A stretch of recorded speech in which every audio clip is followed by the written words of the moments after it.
Emergency alert. Shut your curtains now. That was the first thing I saw on my phone at 2:14 in the morning. I'd been lying in bed, drifting in and out of a restless sleep, when the blaring tone jolted me upright. At first, I thought it was a storm warning, maybe a tornado or a flash flood. We've had our fair share of weird weather around here. But no. The alert was short, surreal, and downright unsettling. Emergency alert. Shut your curtains now. Do not look outside until further notice. I stared at the message in the dim glow of my phone screen, half convinced I was still dreaming. Who sends an alert like that? A citywide joke? A hacking incident? But the official header looked very real, the same format used for Amber Alerts. I live in a small rental house at the edge of town, not far from a patch of woods that goes on for miles.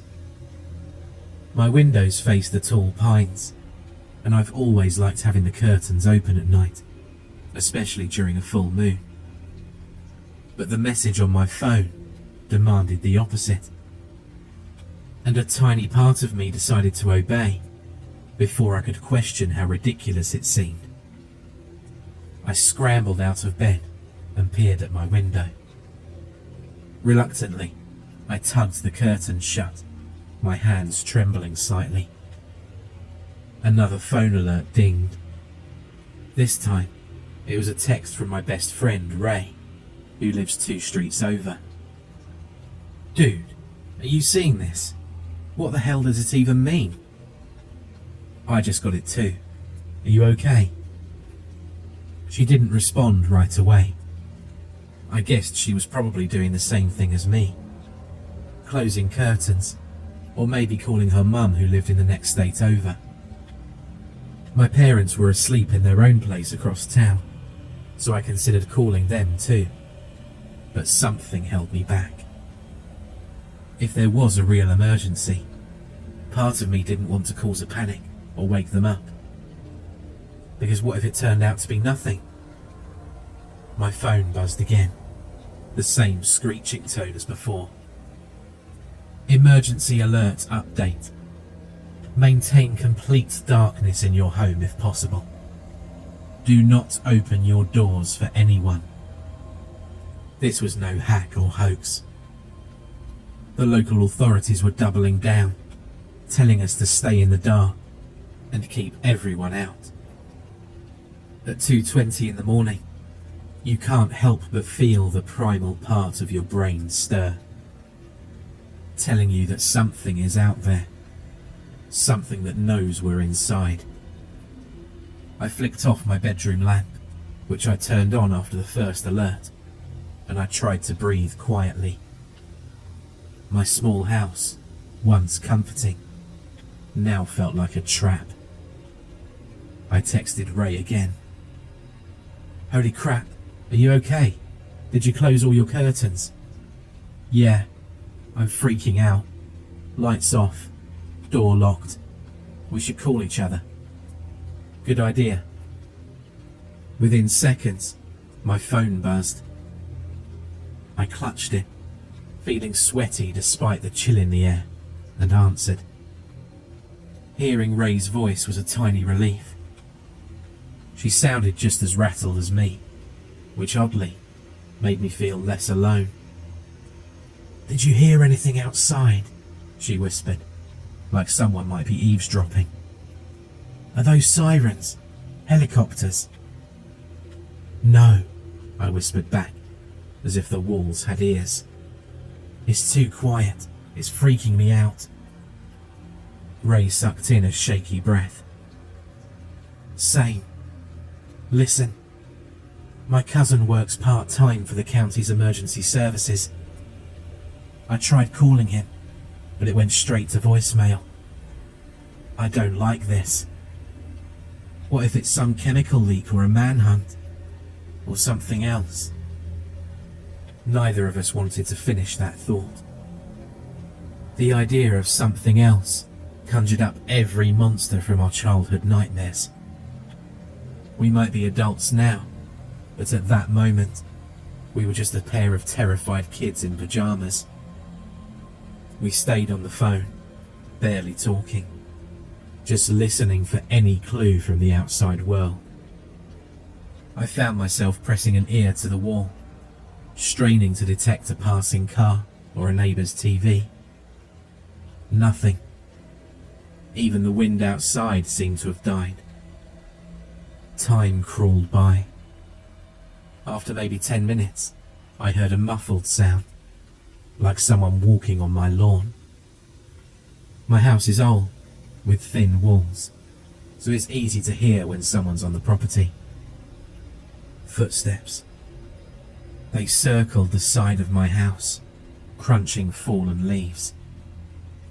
I forced my feet to move towards the living room, stepping carefully to avoid any creaking boards. The curtains there were also closed, but I could see slivers of faint moonlight sneaking in around the edges. The footsteps came closer to the front window. It was like whatever it was had a purposeful stroll, as though searching for something. Hello? A voice called, muffled by the window glass. I swallowed a scream. The voice was low, raspy. I got stuck outside. Let me in. I don't know how to describe it, but something about that voice was off.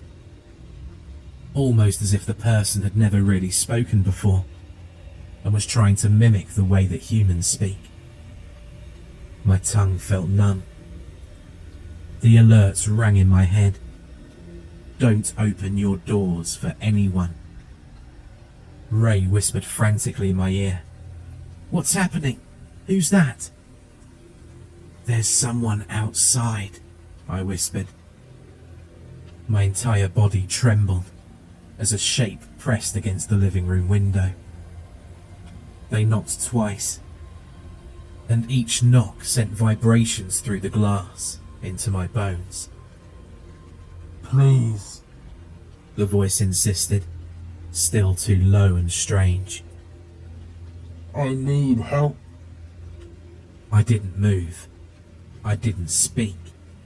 I just prayed they'd go away. The handle on my front door jiggled.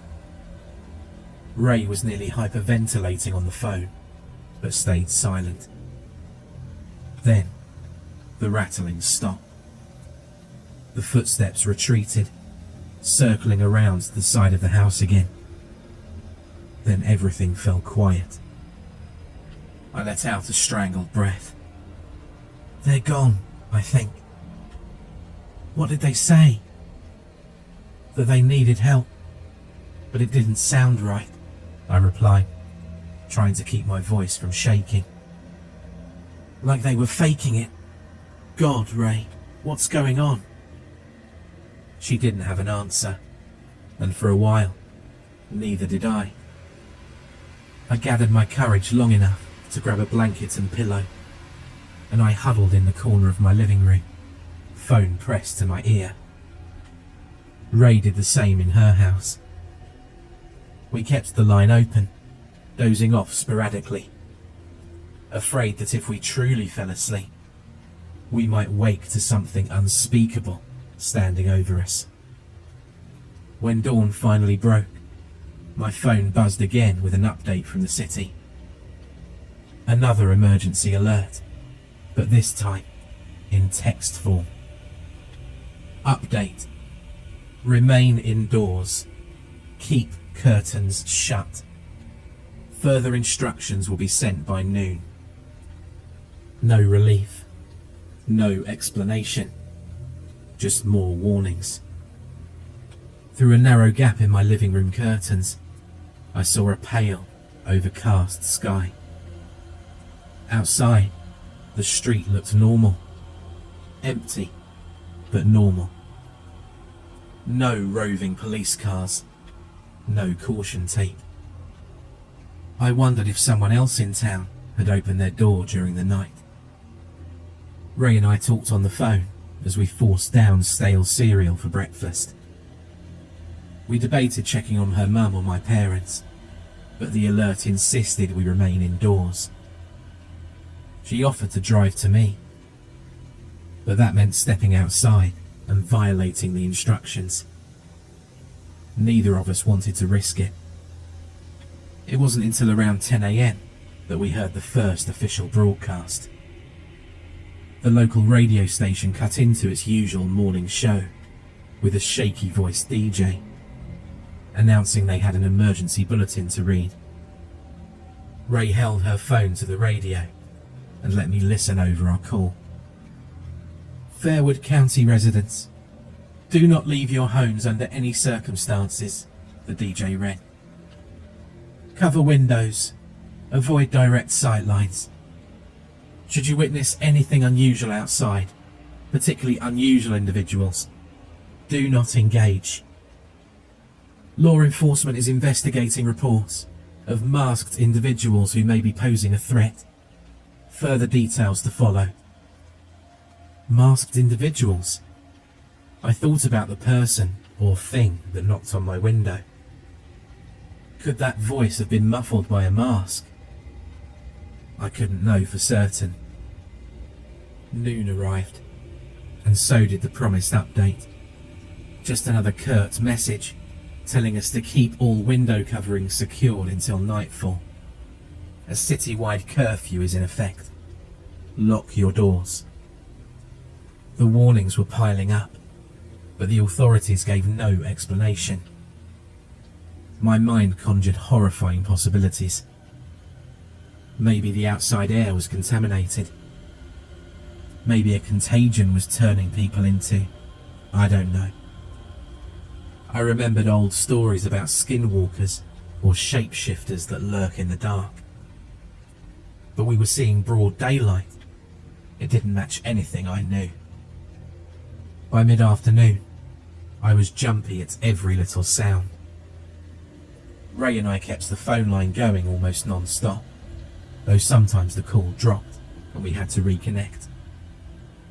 My phone battery was dying quickly, so I scrounged up a portable charger. Then, around 3 PM, something weird happened. The sky outside dimmed abruptly, like a thunderstorm was rolling in. The forecast hadn't predicted any storms, but the clouds above seemed to gather in swirling masses. The light took on a sickly, greenish tint. A sudden pounding of rain began, streaking across the windows in thick sheets. I listened to it drumming on the roof, feeling more uneasy by the minute. Ray said softly, "Is it raining there too?" "Yeah, out of nowhere," I replied. "It's a downpour." Lightning cracked, startling me so bad I nearly dropped my phone. The thunder rolled, rattling the walls. Through the curtain gap, I could see water drenching the street when I heard footsteps again. On my porch, splashing in the rain. Ray must have heard me go silent because she hissed, "What's wrong?" "There's someone outside again," I whispered, crouching low behind the couch. "They're on the porch." A voice boomed through the wood. "I'm from the sheriff's department. Open up. I need to speak with you." Every hair on my body stood on end. Sure, the authorities might come door to door, but the instructions were explicit. Do not open your door to anyone. And something about the tone, like the person was speaking the words, but didn't quite understand them, didn't feel right. I forced myself to respond. "Slide your badge under the door," I managed, voice trembling. Silence. "If you're the sheriff, show me some ID," I pressed, trying to keep my voice steady. The handle jiggled again, but there was no reply. Ray heard everything through the phone and was muttering curses under her breath.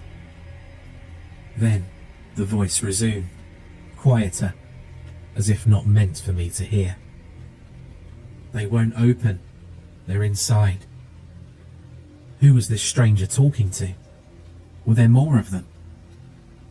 The footsteps receded down the porch steps, lost beneath the roar of the rain.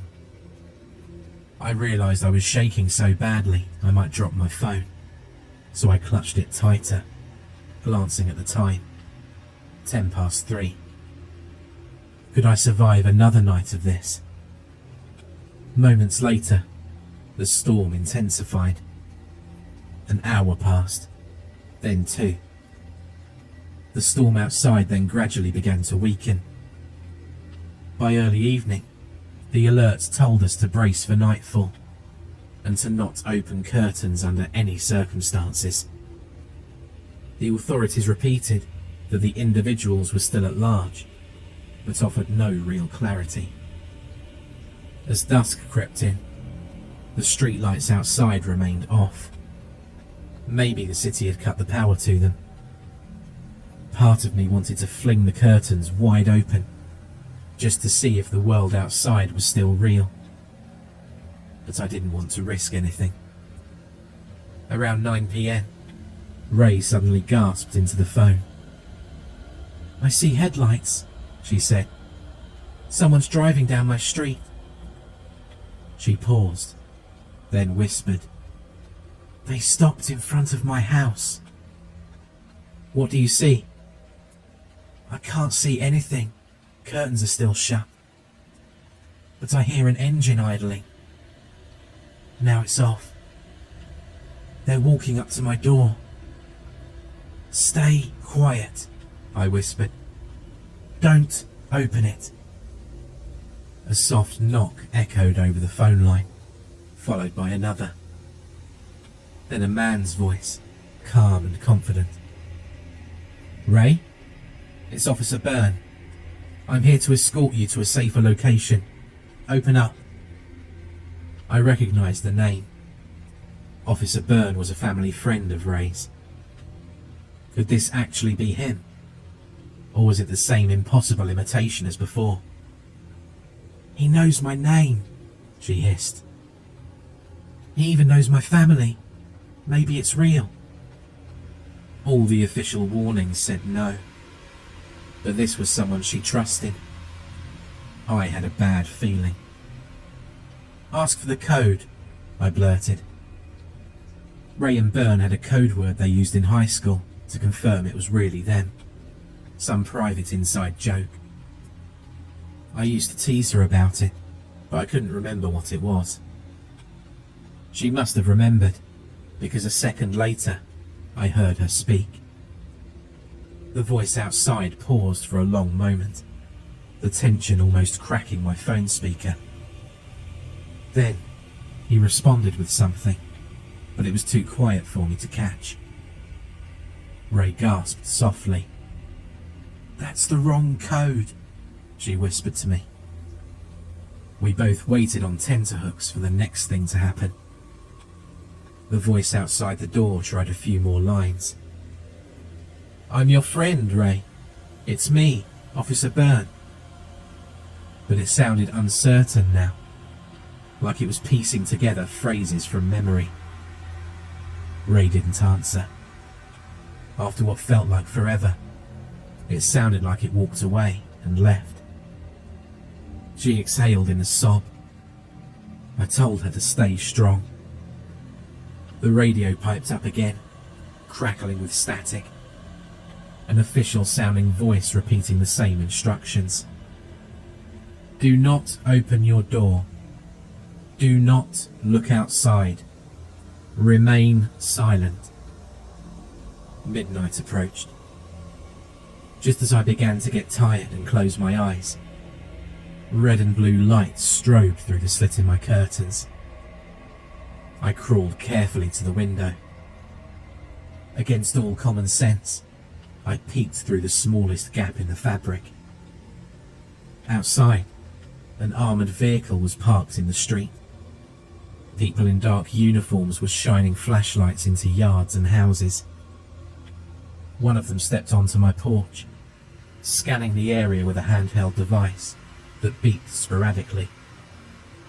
Were these the real authorities?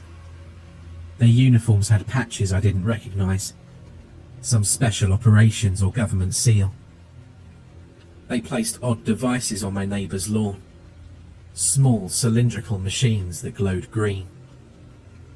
My phone vibrated again with yet another alert. Final phase initiated. Stay indoors. Failure to comply may result in extreme risk. Something big was happening, something beyond my understanding.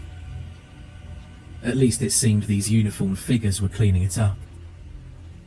I stayed hidden, my eye pressed to that tiny gap, watching as two figures approached the end of the street. They aimed a device at a shape in the shadows. There was a flash of light, and the shape crumpled to the ground. One figure signaled to the other, and they dragged the shape into the van. I closed my curtains before they spotted me. That's what the alerts told me to do, right? Keep them shut. I scooted back to my makeshift corner, phone in hand. Ray was breathing softly on the line, half asleep. I couldn't even speak. I just prayed that these men or women in black gear were on our side. The rest of the night passed in a haze. At some point, I drifted off. When I opened my eyes again, pale daylight glowed behind the curtains. My phone was dead. Ray was gone from the line. I mustered the courage to open my living room curtains, just enough to peer outside.